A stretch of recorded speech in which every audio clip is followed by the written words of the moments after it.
Yo, what's going on, everybody? Welcome back to the show, the podcast.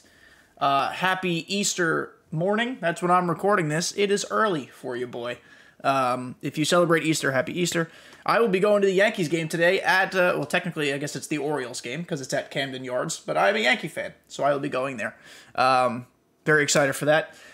You guys know I usually record on Mondays because I'm a lazy piece of shit and I save things to the last minute. But I am going to beautiful Las Vegas this week to probably go into insurmountable amounts of debt. So buy the merch and subscribe on Twitch if you'd like to. No, I'm just kidding. But I am going to Vegas, so I'm going to get this episode out of the way, recorded Sunday. It will still go live on Tuesday. That's when you're listening to this or watching this on YouTube. And I will be back by this upcoming weekend. So I will not be missing an episode for next week either. So just trying to get ahead of the game here. We've got some stuff to discuss. Most of it's content related. Hitting is still absolute dog water, so no updates there. But we are going to talk content. We're going to go over my team again. I think early stages of this game, I'm going to go over my team every single week. There aren't going to be a ton of changes week to week, but I think it's good just to reflect the way the content is dictating the rosters. Again, I'm mostly no money spent. I spent that $100 on drop night just to get some stubs and packs. It ended up really not helping me, literally fucking at all. So quasi no money spent. Not going to spend any more money the rest of the year. Just so you guys can use that as a reference, because my team, I have completed the American League collection, but that's just from grinding stubs. I have not bought any cards. I'm doing this grind 99 for the most part. So you guys could judge me all you want for spending that $100 on drop night, but I don't care. I don't give a shit. But yeah, so I'm just going to show you guys that it's possible to grind a team out. This is not a no money spent series. This is a podcast, but it's good just to give you guys the update every single week. So let's hop in. Howdy doody. Here's the team. Couple changes. We've put Brian Reynolds back in left field. I think last week I had Grady Sizemore in there when I was talking to you guys. I can't get his swing down. So Brian Reynolds is a switch hitter. We like that. We put him back in left field. Catcher. I tried Adley. Didn't fucking like him. Sean Murphy, liked him more than I thought, but I knew that that was not going to last long. So this 88 Joe Mauer is disgusting. Hitting .333 with a bomb in 15 at-bats. I've enjoyed using him so much, and I like so many of his outs, by the way, have been pissed on. Absolutely pissed on. So I've liked Joe Mauer so much that I have now stopped going after the NL collection to do the cover athletes collection, because I want that Joe Mauer. I've got 7 of the 12, so I'm almost there to getting 96 Joe Mauer. As you can see, as I've been collecting the cover athletes, that has changed my bench. I've added Ryan Howard to destroy right-handed pitching. Haven't used him yet. Will report back with my findings. Same thing goes for McCutchen. He's going to destroy lefties. I don't know if I have to necessarily give you guys a review of McCutchen, because at this point, I think we all know what his swing is like. It's a nice, crispy, buttery swing against lefties. He swings kind of a pool noodle against righties. That's not why he's on the team. You're going to use him against lefties as a pinch hitter. 81 speed, so like if you need a pinch runner, no one would laugh at you if you used him. 77 fielding is not great, but if you get him to P3, he turns into a gold in his prime area of center field. I don't know if I'd use him in center field, because even though the 80 fielding at parallel 3 is nice, 79 reaction is just okay. This year, reaction seems to really dictate a whole ton. And 81 speed at P3, 84 speed is good speed. It might help make up for the lower reaction time. But given his bad arm, and I think Andrew McCutchen profiles more as a left fielder. That means he'll always be a silver. It is what it is. I don't think many people are starting McCutchen at this point. If you are, you're probably dirty nasty with him, so good for you. He's a bench bat for me. High contact versus left, enough power versus left, and he can pinch run if I need him to. Pitching-wise, we've added Randy Johnson back to the squad because they changed his delivery. He doesn't look like a fucking Etch-a-Sketch robot anymore. So Randy Johnson's pretty good there to use as your 5 starter. I took out Casey Mize because I was getting absolutely titty-fucked with him, and it was starting to bother me. Casey Mize should be a lot better than he actually is, but for some reason, he isn't. So I took him out. I've opted to use Logan Webb instead. I've also gotten titty-fucked with Logan Webb. So the second another starter comes out that's like viable, he shall replace him. Don Sutton, not usable. Alek Manoah, he sucks. Garrett Cole, he sucks. Nolan Ryan, he sucks. Mark Pryor, he sucks. Verlander sucks. Everybody sucks. Pitching sucks right now. And it's not because of the game. It's just because of the content. Pitchers will come. It's early in the year. Pitchers will come. 2 new additions to the bullpen. Houston Street. Sinker cutter. I like it. I mean, I've used him in 2.1 innings in ranked, and he hasn't allowed a run yet. 2 strikeouts, .43 whip. So, listen, is it the smallest sample size literally humanly possible? Yes. But I'm happy with Houston Street. If you're a pinpoint pitcher, you have to be patient using Houston Street because it feels like his delivery takes forever and a day. It's because it does. But I think part of that actually you can use to your advantage as the pitcher because the hitter will kind of get lulled to sleep or get a little anxious. And Houston Street does not throw hard as is. So if you got somebody who's anxious and out in front, easy ground balls. We've also added the man, the myth, the Steve Cishek. Sinker splitter, weird funky arm angle. I did not realize he's 6'6" until literally just this second. He's a very tall motherfucker. 100 hits per 9, more than enough at this point in the year. You don't have him for velo, but he does have 90 velo, shockingly. 97 break. He's allowed 1 run in 1 inning for me. It was a solo home run. So he will get touched up if someone is not a shitter. So just pick your spots. He's a good pitcher to miss the zone with. Like, just nibble. If you're a little outside on a slider, someone's going to swing at it. A little low on a sinker splitter, someone's going to swing at it. He's more of a nibbler. You don't want to miss in the zone with Steve Cishek. But that's really it for the lineup right now. What I do want to talk about, a couple content items. Other programs. It was Jackie Robinson Day on Friday, so they dropped the Jackie Robinson program, which we all knew was coming. So here's a little giant L that I took. I invested heavily in Dodgers players. I had like 15 Chris Taylors, 5 Cody Bellingers, a bunch of Dustin May, Julio Urias, Justin Turner, I think I said already, Blake Trinan.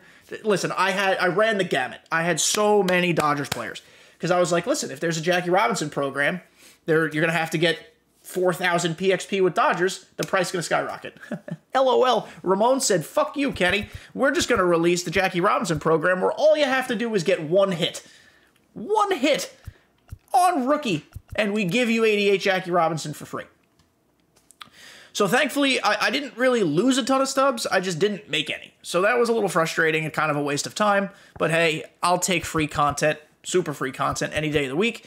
And these 3 batting items, or equipment items rather, the socks, the grip, and the bat, helped my created player. I've been using Road to the Show on my Nintendo Switch to grind out stubs. It's a slow burn, but it's kind of fun. My guy is hitting 870-something with 300 RBIs in 1 season. And I just got called up to AAA. Because I play on rookie, I turned it on so it's always a fastball down the middle, and I put the sliders all the way the fuck up. So it's fun. It's a lot of fun. You just hit absolute tater tots every single at-bat.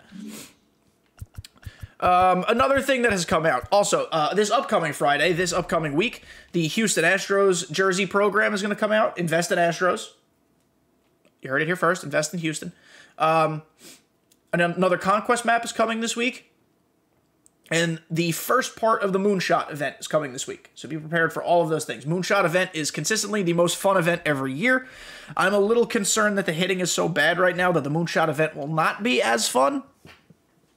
But we'll see. I'll be in Vegas for part of it anyway, so I probably won't even get to play it that much. April monthly awards. So here's something I want to talk about. I do not like the way they're doing Tops Now this year. I was kind of hoping Tops Now would just go away with the Supercharged thing. First thing, I will say what I do like so far about Tops Now. Last year, the first Tops Now program, or Tops Now moments, gave us a diamond. First week of the year, 86 Ryan McMahon. You guys remember that 86 Ryan McMahon is one of the best cards in BR. It was one of the most fun cards to use all season, even though he was phased out by May. Incredibly fun card. Nasty swing, ton of power. I like that they're not giving us diamonds in Tops Now right away. They seem to be really, really determined to scale back overalls and have it be a slow drip to the end of the year. I don't think we're getting 99 player drops, outside of our collection rewards, until early June.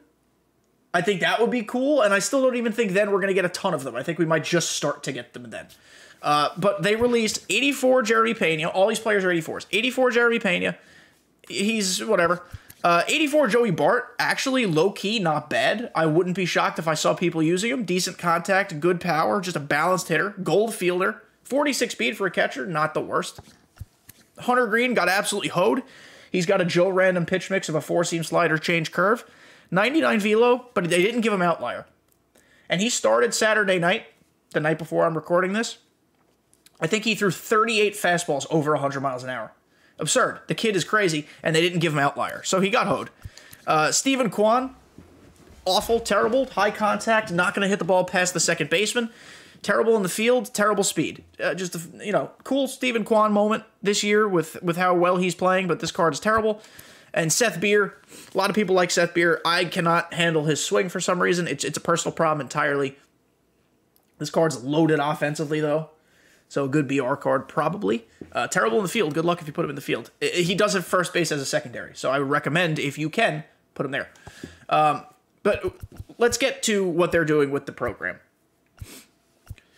So week 1, this is going to be a weekly program, or they are now directly tied to the monthly awards program. Let me make sure I get that out of the way first. So within this monthly program, every week they are going to drop tops now. I think I said it the right way this time. It's going to get you progress for every one you unlock towards your player of the month, which we don't know who that is yet. Obviously, the month is not over.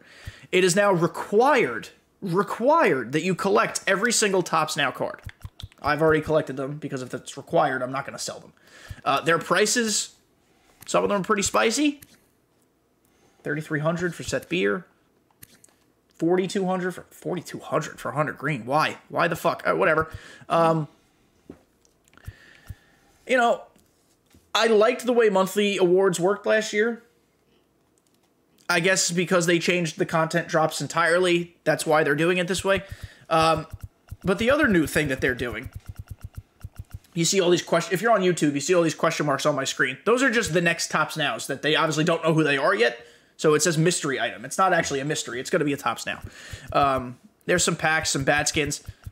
At 195, which is such a weird fucking number, you're going to get the player of the month. But here's the new thing they're doing. Along the path, they're going to give us a Lightning legend player. And that's super cool. This is a new legend, or a returning legend, Andre Dawson.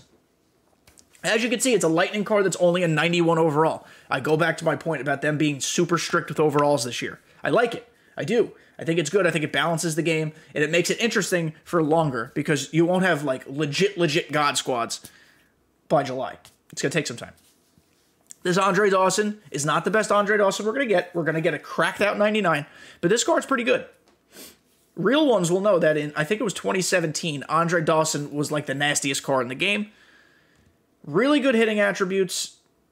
Contact versus right's a little low, sure, but he's great against lefties. Good power against both sides.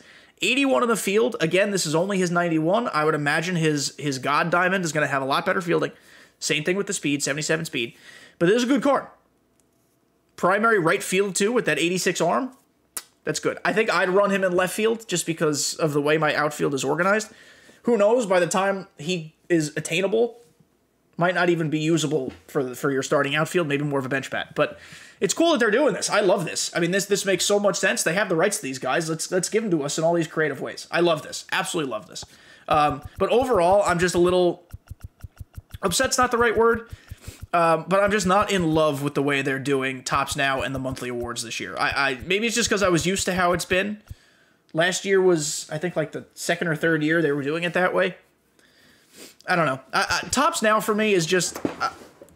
I understand it's an easy way to get content. I understand they have a partnership with Topps. I get it. I've just never been a huge fan of Tops Now. You guys know that. I've voiced that opinion on this podcast before.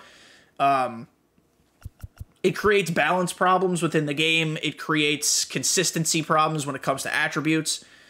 But if they're going to slowly burn them out, maybe it'll get better. I'm open to my opinion changing. I'm always open to my opinion changing. But right now, I'm not the largest fan of how that works. Next thing, we'll go to... not collections, I'm sorry. I wanted to go to the event. The event... you guys saw, I already have 50 wins. I maxed this shit out. Hannes Wagner, Sucks Booty, Steve Cishek, must have. So make sure you guys are finishing this event. It ends April 21st. So you guys have a couple days after listening to this to finish it. Well, not finish it, but at least get to, 25 wins for Cishek? 25 wins. Do that. Do that. Not only is he a great bullpen piece at this point of the year, he could be a great bullpen piece for a few months. Sell order for Jose Urquidy. Thank you. You're going to want to make sure you have all of these early season events, because even if you don't lock them in right now, maybe you lock them in for collections later on, but these are the ones that are going to be crazy expensive in the middle of the summer. Like, this Steve Cishek right now is $35K. It might be $300K in August, and that's not a guarantee. Don't bank on that. I'm not telling you to invest. If you want to invest, it's your stubbage. You do what you want.